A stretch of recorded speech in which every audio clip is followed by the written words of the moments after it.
Hello, everybody. How are you doing this evening? And welcome to SokuHaShi Sports Network. This is the Bucket Pro Sports Club. My name is Squeege. I am your host, and we will be doing rapid fire sports recaps of all sports going internationally, from the NFL, NHL, NBA, all the way to India. We're going to focus on some pro kabaddi. We're going to do cricket, rugby, Gaelic rules, Aussie rules, football, and everything you can imagine. We're going to throw it all in the bucket, and we're going to cover it all. Don't even fucking worry about it. Starting off in the NFL, the Ravens clinched the number one seed in the AFC by putting a bite down on the Miami Dolphins. They won 56-19 today. Lamar accounted for 5 touchdowns and very, very clearly distinguished himself as the MVP frontrunner for the NFL. It's not even a question at this point. After going into Santa Clara and putting a beat down on the Niners last week, the number one seed in the NFC, and then following it up the week after by beating the shit out of the Miami Dolphins is absolutely incredible, and I just can't congratulate the Ravens enough. Good for them. Number 2, the Detroit Lions got fucking screwed last night. Let me tell you what. 68, Decker, 70, ran over from the sidelines. I'm forgetting his name. You don't go up to an NFL official unless you're reporting yourself, because you know that you have to be eligible, whether as a receiver or as a blocker downfield, at some point during your play. I promise you, they did not just go up to an NFL official and ask them what the fuck they were going to have for dinner after the game, or where they wanted to go for dinner after the game, or how their kids were doing. That's not what they were talking to that official about. You cannot tell me that this is not another clear and evident reason why the NFL needs full-time officials. It should have happened years ago after the mishap in the Saints game. It should happen now, and it should happen right now, and there's no need to wait. Moving on to the MLB. Chris Sale got traded from the Boston Red Sox to the Atlanta Braves for Vaughn Grissom and cash considerations.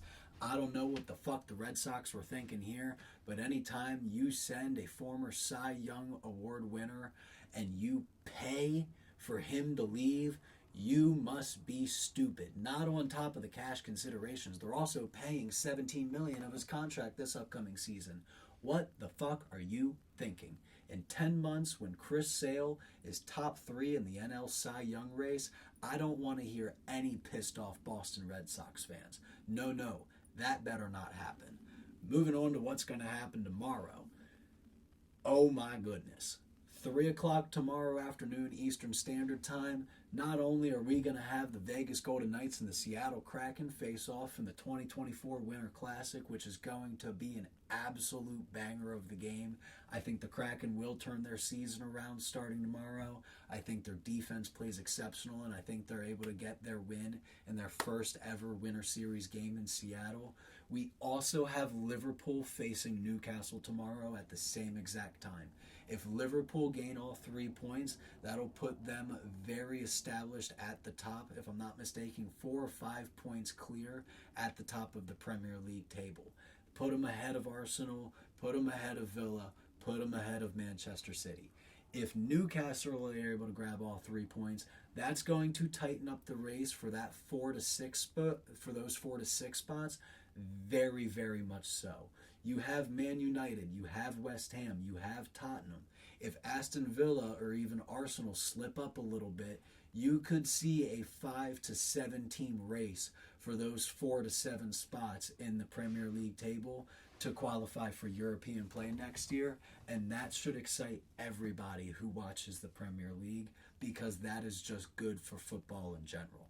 Now, moving on to tomorrow night, to cap off tomorrow, what I'm going to talk about, we got Texas versus Washington and Alabama versus Michigan. Alabama-Michigan, in my opinion, is going to come down to 2 things. It's going to come down to what version of J.J. McCarthy we're going to get, and it's also going to come down to whether or not Alabama's defense is going to be able to stop that Michigan run.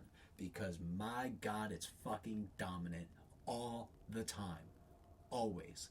In the Texas and Washington game, what that game really comes down to, for me, is how the offensive lines stack up against both defensive lines. Penix and Quinn Ewers, they both stand in the pocket and fling that football. They have the ability to create outside of the pocket and extend plays, but they like to fling that football, and in order to do that effectively for either team to win, they're gonna have to protect their quarterbacks. Me personally, I think it's going to be Alabama and Texas who win tomorrow. I think we're going to get an Alabama-Texas rematch of week 2 for the national championship, and we're not even close to that time period, so don't even fucking think about asking me for my picks on that game yet. We'll see how tomorrow night goes first, and we'll talk about it then. Until then, however, that's all I got for you guys today. I hope you Stallions have a great rest of your night, and I will talk to you all later. See ya.